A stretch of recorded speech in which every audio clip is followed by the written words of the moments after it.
YCP నేత, మాజీ ఏపీఎఫ్డీసీ chairman Posani కృష్ణమురళిని Annamayya జిల్లా రాయచోటి పోలీసులు అరెస్ట్ చేశారు.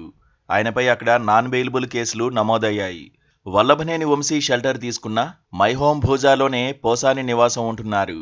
ఆయన ఆచూకీ తెలియడంతో రాయచోటి పోలీసులు వచ్చి అదుపులోకి తీసుకున్నారు. పోసాని కృష్ణమురళి పాత ప్రెస్ మీట్లు చూస్తే చాలా మంది టీడీపీ నేతలకు కోపం వస్తుంది. జనసేన వారికి అంతే. పోసాని కృష్ణమురళి చేసిన వ్యాఖ్యలపై నారా లోకేష్ ఓ ప్రైవేట్ కేసు కూడా వేశారు. వైసీపీ అధికారంలో ఉన్నప్పుడే కాదు, టీడీపీ అధికారంలో ఉన్నప్పుడే ఆయన బూతులతో విరుచుకుపడేవారు. 2019 ఎన్నికలకు ముందు ఆయన నారా లోకేష్ను ఎన్ని తిట్లు తిట్టారో చెప్పాల్సిన పనిలేదు. ఇక వైసీపీ అధికారంలోకి వచ్చిన తర్వాత ఆయన నోటికి హద్దు అదుపు లేకుండా పోయింది. చంద్రబాబు, పవన్ కళ్యాణ్, లోకేష్లపై వారి ఇంట్లో పిల్లల్ని, తల్లిదండ్రుల్ని కూడా వదిలిపెట్టకుండా తిట్టేవారు. టీడీపీ గెలిచిన తర్వాత కూడా ఆయన మాట్లాడారు. అయితే కేసులు పెద్ద ఎత్తున నమోదయ్యేసరికి ఇక తాను రాజకీయాల్లో లేనని, కుటుంబం కోసం నిర్ణయం తీసుకున్నానని చెప్పుకొచ్చారు. కానీ ఇలా చెప్పగానే అలా వదిలేసే ఛాన్స్ లేదని పోలీసులు ఆయన్ను అరెస్ట్ చేయడంతో క్లారిటీ వచ్చేసినట్లయింది.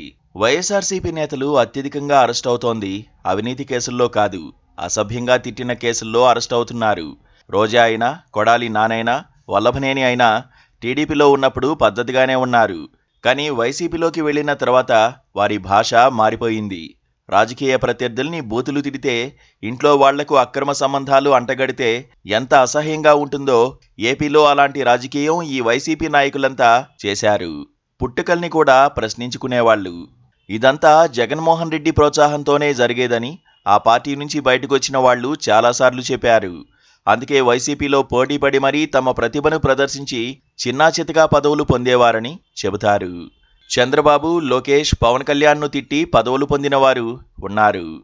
ఇప్పుడు వారిలో చాలామంది జైళ్లలో ఉండడమో, కనిపించకుండా పోవడమో చేస్తున్నారు. చాలా కొద్ది మందికి ముందస్తు బెయిల్ లభిస్తోంది.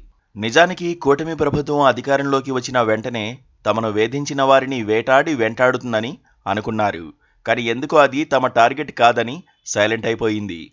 అయితే అధికారంలోకి వచ్చాక చట్టపరంగా కూడా చర్యలు తీసుకోకపోతే చేతకానితనం అనుకుంటారు.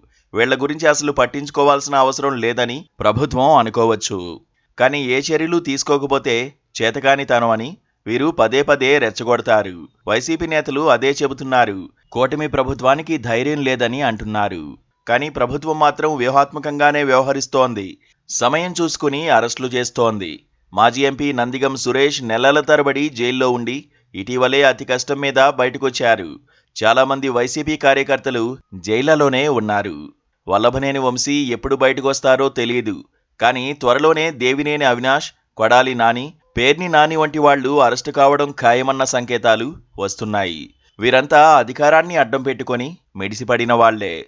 రాజకీయాల్లో ఏదైనా సంప్రదాయం దిగజారితే దాన్ని కాపాడుకోవడం అంత తేలిక కాదు.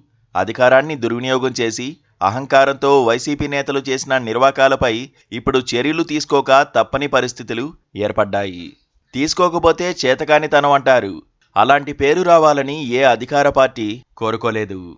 వారికి ఇష్టం లేకపోయినా ఖచ్చితంగా చర్యలు తీసుకోవాల్సిందే. ఇప్పుడు అదే జరుగుతోంది.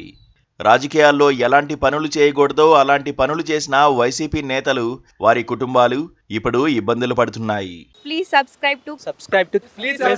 Please subscribe to KTV Telugu. KTV Telugu. KTV Telugu. KTV Telugu channel.